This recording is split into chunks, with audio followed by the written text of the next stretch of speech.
Bien, ya son las 11:40 y estoy al aire, 11:41, con Mauricio Novoa. Mauricio es historiador, con un posgrado en Inglaterra, pero conoce de varios temas de los que queríamos conversar. Un poco la invitación caía hoy día a pie por la Municipalidad de Lima y lo que hemos estado viendo con respecto a la señora Villarán. Pero justo aproveché para hablar con mi producción porque Mauricio me había comentado fuera del aire eh,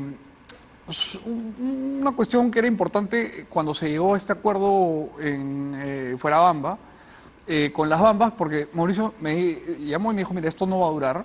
Y un poco la explicación que me dio y los argumentos que me presentó me parecieron interesantes y sobre todo la solución que él tiene. Entonces, te pido empecemos por ahí y luego hacemos un breve repaso de la municipalidad. Muchas gracias, sí, un gusto estar acá. Como Gracias, siempre, Mijael, Mauricio. un placer.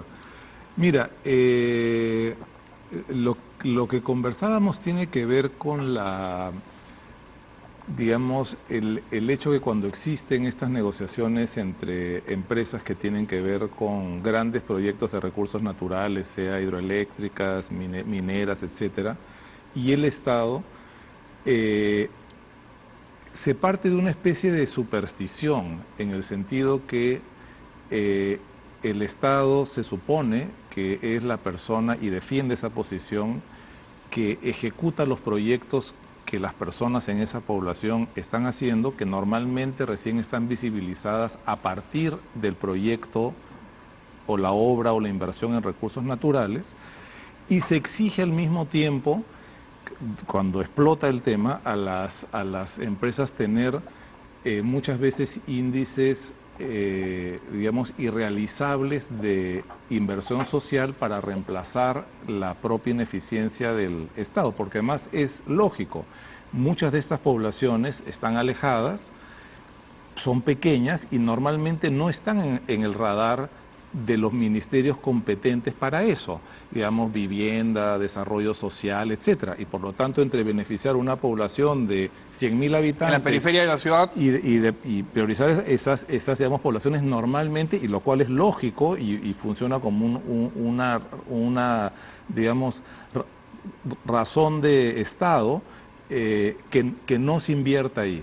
Entonces, lo que no existe, y era lo que comentábamos, es una especie de obras por impuestos anticipada, en el sentido que si se tiene que hacer inversión social y se espera que el Estado la haga, eso entre que pasan los expedientes técnicos o lo que sea, pasan 1 o 2 años o de repente más, y por otro lado tampoco se le puede exigir que ha sido, si tú haces el análisis de lo que ha sucedido con los conflictos sociales, o esto se ha roto por el lado del interés del Estado, que ha querido a toda costa que se haga el proyecto porque estaba en su interés, o por el interés de la empresa que decide si financieramente eso funciona o no.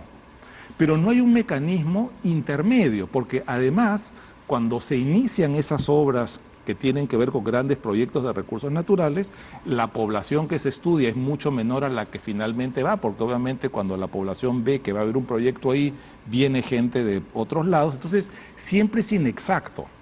Entonces, mientras no tengamos un mecanismo en donde de alguna manera las empresas, como existe con obras por impuestos, que es para empresas que ya están en funcionamiento, donde las empresas puedan reemplazar canalizadamente, adecuadamente, esa inversión del Estado, nunca las dos partes se van a poner de acuerdo. Entonces, creo yo que en ese sentido falta un poco de, digamos, imaginación política, falta probablemente algún tipo de reforma que no debería ser compleja para permitir estos escenarios, para permitir que las empresas, de una manera cuidadosa, racionalizada y normalmente a cambio de algo, porque, digamos, ningún presupuesto, por más generoso que sea, de responsabilidad social empresarial, va a poder reemplazar nunca la acción del Estado, porque las empresas no están para construir escuelas, no están para hacer agua, digamos, proyectos de agua y alcantarillado, no están para construir torres de alta tensión, pero si el Estado no lo puede hacer inmediatamente por problemas, digamos, de las propias ineficiencias del Estado, debería haber un mecanismo para que las empresas lo puedan hacer y sentarse en una mesa de negociación y decir, mira, yo necesito tantas escuelas, tantas torres, tantos sistemas de agua y alcantarillado, y yo como Estado te puedo dar las siguientes concesiones. Entonces creo que en esencia ese es el problema que estamos encontrando, y que mientras no exista una solución racional a eso, vamos a seguir encontrando en estos conflictos sociales, porque no hay la imaginación política para construir ese puente de manera racional. Y estamos en dos posiciones cerradas, una en donde los funcionarios no quieren firmar nada que no sea estrictamente lo que les manda la ley, porque no existe el mecanismo, y el otro de las empresas que simplemente están viendo sus números, y si eso calza, funciona, y si no calza, probablemente vayan a descartar eso, ¿no? Entonces, la solución pasaría por que el Estado articule una legislación que permita darle lubricidad a la inversión social del propio Estado. Exactamente. De manera anticipada. De manera anticipada, regulada, y permitiendo algún tipo que tampoco se permite, como se hace acá. Fíjate, es bien interesante todo este modelo NEC de los panamericanos, ¿no? Estos New Engineering Contracts. La gran innovación de esos contratos es que permite una negociación directa entre el contratista y la persona que necesita la obra, sin abogados. Entonces, eso hace, o sea, sin, digamos, adendas. Entonces, eso hace que el mecanismo pueda realizarse. Es decir, tú necesitas colegios, yo te doy los colegios. Ahora, para hacerte los colegios, tú me tienes que dar algo a cambio. Me extiendes el plazo de la concesión, me das más área minera, me das la concesión por tanto tiempo más, me das una exención tributaria, lo que sea. Pero esa posibilidad hoy día es digamos... inexistente por la maraña tributaria. Por la maraña tributaria, por la forma como están estructurados los permisos, por ejemplo. Un EIA se convierte en una cosa fija. Entonces el EIA le dice a la empresa, tú tienes que invertir tanto en inversión social. Pero ese EIA normalmente está basado en una población de, no sé, 5.000 habitantes. Pero al momento en que se traslada una inversión ahí, probablemente hay el triple. Cuando empezó la Oroya a comienzos del siglo XX, no vivía nadie. Claro, la Oroya era el paso de un Abra y había una Oroya. Exactamente. No había más. No había nadie más. Y se hizo precisamente ahí la fundición porque no había nadie. Entonces, digamos, creo que, otra vez, digamos, insisto con eso, se necesita un mecanismo que permita a las autoridades tomar la decisión, negociar directamente, como existe ese sistema de los panamericanos con estos NECs, y poder realmente, porque, digamos, inicialmente ninguna de las demandas de las poblaciones es irracional. Todos quieren un colegio, todos quieren agua, todos quieren mejor luz. O sea, no hay nadie irracional en eso. No, en absoluto. Pero si las partes se plantan en su lugar y dicen, no, yo te voy a dar el colegio, y en la realidad eso significa 2 años, 3 años, y no existen los mecanismos eficientes por todas las complicaciones que conocemos que implica la obra pública, y la empresa dice, oye, yo tengo un presupuesto de responsabilidad social empresarial que es limitado y no puedo justamente reemplazarme o subsimirme a la responsabilidad del Estado, eso nunca se va a producir mientras no exista un mecanismo. Lo interesante de la óptica con la que te acercas al problema es que tú planteas que hay inamovilidad por parte de ambos actores, pero que esta inamovilidad no es culpa de ninguno de los dos, sino de la maraña legal que impide que se acerquen. Exactamente. O sea, los costos de transacción en este caso los generaría el propio Estado. El propio Estado, usualmente el propio Estado que se atribuye, lo cual es legítimo, digamos, la responsabilidad que tiene el Estado en función de los bienes públicos, y la empresa está en una posición que dice, oye, mira, esto funciona mientras los números den. Claro. Y la empresa también está en una posición legítima. Totalmente igual legítima. Y las comunidades dicen, oye, si van a invertir X millones de dólares en mi tierra, yo quisiera un colegio decente. Quisiera, si es un proyecto hidroeléctrico, que haya luz. O sea, porque además sube el precio de la mano de obra, hay una serie de externalidades negativas que percibe la población. Totalmente. Para empezar con las poblaciones, digamos, originarias, es una localidad que arranca en 5.000 personas y termina en 30.000. Entonces ya de por sí esa es una ciudad o un pueblo, una localidad que está colapsada cuando empieza la obra, porque nunca se pensó, porque el Estado tampoco sabe dónde van a ocurrir estos proyectos grandes de recursos naturales, que la población se iba a quintuplicar. Claro.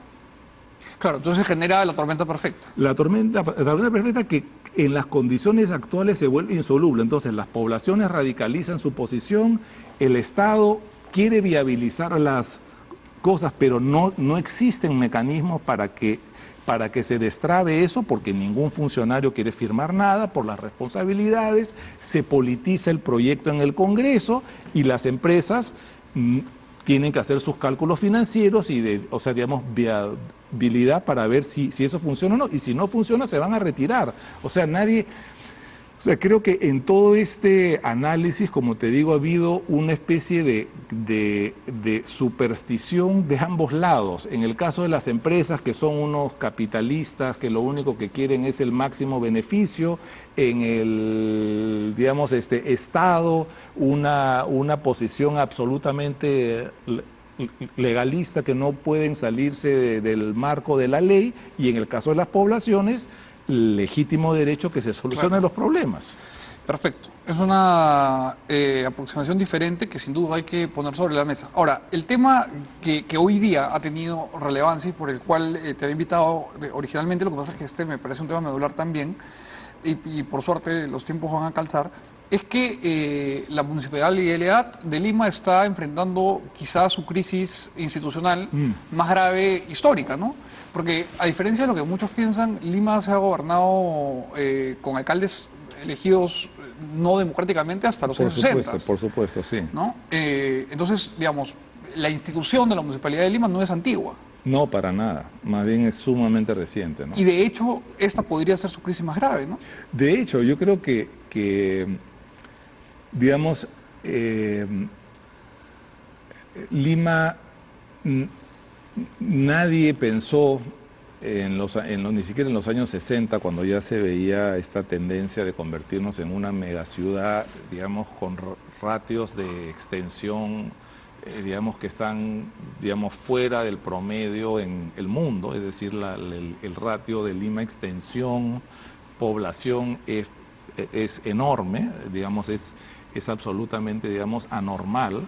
Y esa es la razón por la cual, si tú quieres ir de cono a cono, es decir, de Pucusana a Ancón, te puedes demorar hasta 4 horas, lo cual es, en ninguna ciudad de esa densidad demográfica, digamos, ocurre. Es absolutamente anormal. Eso lo han explicado varios antropólogos, sociólogos, con que los limeños y las generaciones de las diferentes oleadas migratorias que han poblado nuestra ciudad queremos siempre la casa propia, ¿no? Y se nos ha dificultado mucho la idea de ir para arriba. Sí, digamos, hay eso y hay digamos, el hecho, digamos, usualmente tú encuentras la explicación de los problemas en el origen, es decir, Lima era al comienzo un cabildo, que era Lima, digamos, cuadrada, y curiosamente el día de hoy la Municipalidad Metropolitana de Lima, la única jurisdicción real que tiene es Lima. El cercado. Es el cercado. Entonces, eso también es, digamos, un modelo en donde hemos creado, si quieres, una especie de path dependence theory negativo, en el sentido que nos hemos quedado con el origen de la ciudad, y un poco el modelo, por inercia, le ha dado la espalda a este crecimiento metropolitano inmenso, lo cual hace que Lima, en el fondo, desde el punto de vista de sus ingresos, viva de una especie de subsidio nacional, ¿no? Esta famosa caja, ¿no? Donde todas las de fondo común municipal, sí, no me acuerdo el nombre, en donde el gobierno y las contribuciones de las municipalidades generan una caja que se reparte, digamos, con una fórmula seguramente en todos los municipios de Lima. Entonces, esa es la primera ficción, digamos, y eso, si era una ficción probablemente en tiempos de Luis Bedoya Reyes, primer alcalde electo de Lima, lo es aún hoy más agravado. Entonces, otra vez, tampoco se han encontrado, más el hecho que tienes 43 distritos autónomos, en donde cada distrito, por más minúsculo que sea, tiene no solamente un alcalde, sino un gerente legal, un jefe de protocolo, una serie de funcionarios, o sea, una burocracia inmensa, digamos, propia, y al mismo tiempo, fíjate que el año pasado hicimos una encuesta con Ipsos y 51% de los limeños pensaban que el principal problema era la seguridad, 33% el tránsito y 32% la corrupción.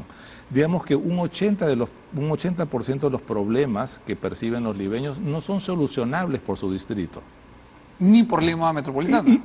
Ni eventualmente por Lima Metropolitana, digamos, de manera directa. Entonces, ahí hay una falla de origen, digamos, ¿no? Que debería ser en aras al Bicentenario, y yo te diría hasta en homenaje al Bicentenario, porque como tú bien sabes, la independencia en el Perú es producto de la suma de independencias de los cabildos como jurisdicciones prenacionales.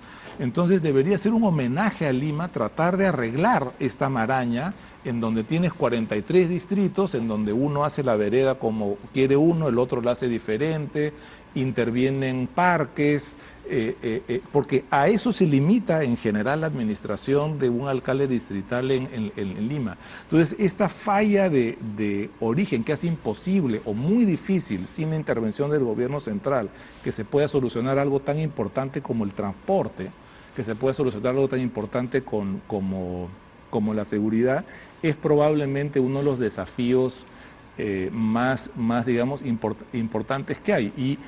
Y de alguna manera esto que ha ocurrido con estas evidencias que existen en el caso de Susana Villarán, ilustran también, digamos, hasta qué punto esta estructura beneficia. Yo te diría, más bien, tampoco está preparada en rigor para proyectos de esa envergadura. Claro, no, y además genera un caldo de cultivo entre toda la maraña para la corrupción, ¿no? Sí, digamos, yo creo que más que genera, yo creo que algo que es mucho más grave, yo no sé si llamar la corrupción, pero estas micropeleas en los distritos que si tú sumas todo podrían, digamos, perfectamente, digamos, prescindirse probablemente de un tercio, si no la mitad, y utilizar esa, o sea, yo no conozco el porcentaje exacto, pero creo que es más o menos, oscila, ¿no? Pero creo que es el 70% del presupuesto de la municipalidad que se va en gasto corriente. Claro, en planilla, básicamente. Y eso es pues demencial. De acuerdo. Sobre todo en una ciudad que tiene el déficit de infraestructura que tiene la nuestra, ¿no? ¿Te das cuenta? O sea, ¿qué hace, no sé, Surquillo o San Isidro con un jefe de protocolo? O sea, ¿por qué el alcalde tiene que tener un jefe de protocolo? Anda a conseguir una cita con un alcalde distrital. Bueno, esa es una de las paradojas de nuestro país. Muchas gracias, Mauricio, por acompañarnos y por toda la información que nos has brindado. Con nosotros esta mañana nos encontramos a las 11 en punto aquí en Contacto. Chao.